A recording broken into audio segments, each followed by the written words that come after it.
ಭವ್ಯ ಭಾರತದಲ್ಲಿ ಯೇಸುವಿನ ತಾಯಿ ಮರಿಯಮ್ಮನವರು 2 ಸ್ಥಳಗಳಲ್ಲಿ ದರ್ಶನ ನೀಡಿದ್ದಾರೆ. ಒಂದು ತಮಿಳುನಾಡಿನ ವೇಳಾಂಗಣಿಯಲ್ಲಿ, ಇನ್ನೊಂದು ಸ್ಥಳವೇ ಕರುನಾಡ ಮಧ್ಯಭಾಗವಾದ ಹರಿಹರದಲ್ಲಿ. ಸಹಸ್ರಾರು ರೋಗಿಗಳಿಗೆ ಸೌಖ್ಯ, ದುಃಖಿತರಿಗೆ ಸಮಾಧಾನ, ನಿರಾಸೆಯಲ್ಲಿರುವವರಿಗೆ ಭರವಸೆ ನೀಡುತ್ತಾ ಪ್ರಭು ಕ್ರಿಸ್ತರಲ್ಲಿ ಪ್ರಾರ್ಥಿಸುತ್ತಾ ಯೇಸು ಮಹಿಮೆ ಸಾರುತ್ತಿರುವ ಅಮ್ಮ ಹರಿಹರದ ಆರೋಗ್ಯ ಮಾತೆ.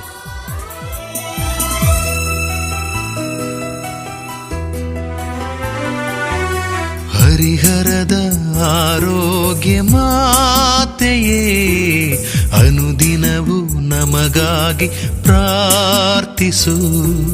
ಹರಿಹರ